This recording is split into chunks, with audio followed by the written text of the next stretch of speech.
Welcome back to Insight on CapRadio. I'm your host, Vicki Gonzalez. The pandemic worsened food insecurity across the Sacramento region. Today, we're going to take a look at how these issues have impacted those directly responsible for bringing our food from farm to fork. People who harvest, process, ship, and prepare the food we eat are some of the most food insecure people in our region. Yolo County is a prime example of this cruel irony. In 2019, the gross value of the county's agricultural production was over $670 million. But food insecurity among farm workers in the county was nearly 3 times the national average, according to a 2016 study. In response, the Yolo Food Bank is launching Flipping the Food System to help nourish those who nourish our region and state and the world. Joining us now is Michael Bisch, Executive Director for the Yolo Food Bank. Good morning, Michael. Good morning, Vicki. Thank you for having me. It's a real treat. Yeah, it's a pleasure to have you. You're our first in-person guest. So it's really exciting. Thank you. Pop the champagne bottle later. What is so striking to me is that cruel juxtaposition that despite the enormous value Yolo County provides in agriculture, food insecurity was nearly 3 times the national average. Is this a symptom? What is the larger problem here, and what are the deeper issues? Well, the larger problem here is that as a society, we're not ensuring that all of our basic needs are met for all community members. And I think that's where we really need to step up our game. And, hopefully today with Big Day of Giving, the community is going to agree with that and is going to show the world. So talk to us more about the initiative and what will flipping the food system, what does it actually look like? Help us visualize it. Yeah, we're hoping to achieve 3 objectives with the initiative. The first is to really gain a great understanding of the needs of these food system workers because we don't really understand them right now. There's not been a lot of interaction with these community members about what their needs are, how they would like to have them met. Do they want direct deliveries? Do they want farmers market type food distributions? Do they want EBT cards? Do they want a combination of all of the above?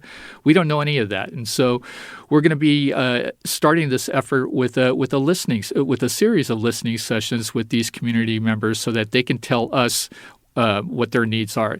The second thing is to draw community attention to this issue. I don't think most community members, when they go into a grocery store, are really conscious of the fact that the way the food arrived at that grocery store is through individuals whose own food security needs are not being met.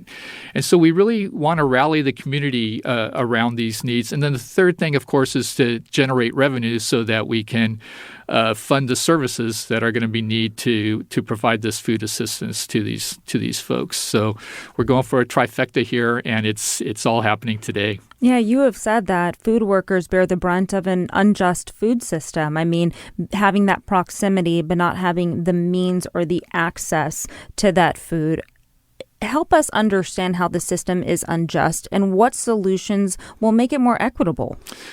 Well, the system, there's multiple systems that are unjust, and it's all focusing these folks are bearing the brunt of that. So the housing system is unjust. The taxation system is unjust. The way we price labor is unjust. Transportation is unjust. I say unjust in the sense that all of these systems work great for the majority of the residents of the greater Sacramento region, but for the lower income folks, the lower wage earners, it's absolutely unjust. They simply can't afford what the rest of us, many of the rest of us, take for granted.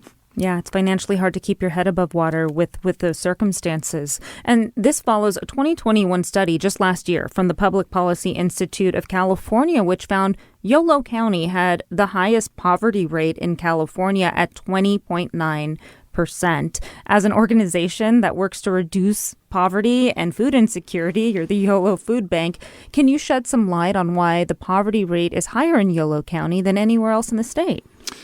Well, part of it is we have a lot of students living in the county, so that's skewing that data somewhat. Yes, we do have plenty of low-income students at our community colleges as well as at UC Davis, but there's also a number of students that come from higher income type families that still fall within that data. But even if you scrub the numbers of those individuals, the numbers are still way above the national average, and it's largely because we're an agricultural community, and these are quite often lower wage earners.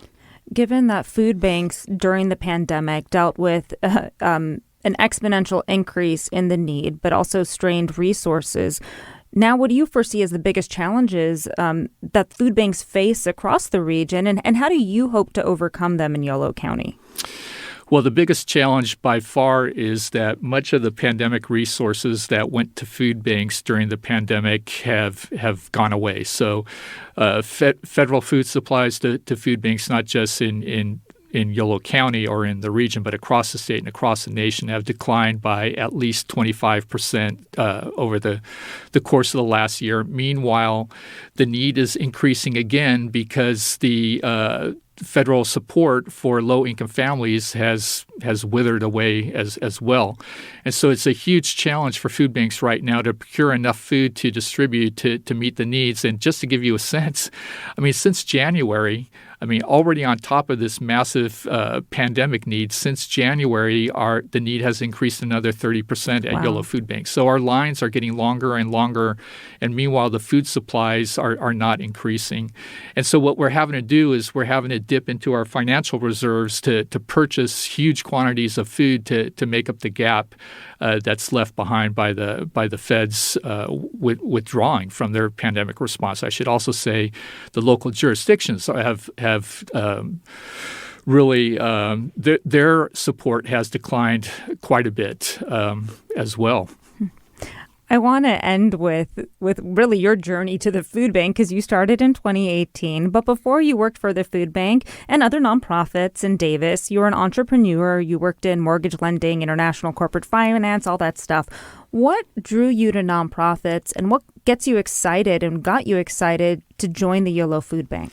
Well, my staff warned me that you might throw in a trick question, so I wasn't anticipating that. But in the lead up to me joining the food bank, I had been providing some advisory services to quite a few local nonprofits, and I saw some of the challenges that they were confronted with, and it seemed to me in my background in the startup community and whatnot that the nonprofit sector could really benefit from some for-profit type principles, and so I was fortunate to be offered the best job on planet Earth by my board of directors, and the rest is history. Yeah, it's personal. You're human as well, and I can see it's emotional for you too. Yep. Speaking of which, I love to give a shout out to my staff. Go YFB. Go YFB, and you have the best job. How can we help? How can listeners who are listening want to help? What is the best way that they can help this and other programs at the food bank?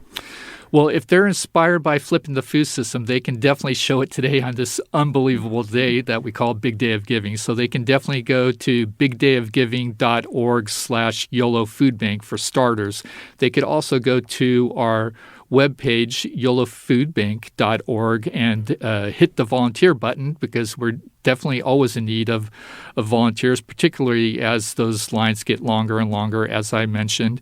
And then for the large-scale food distributors and whatnot, we would welcome your food donations, because it takes pallets and truckloads of food to meet the needs. This is not some small-scale thing. This is happening on a massive scale. Just come to our distributions. You'll be inspired, and you'll want to support.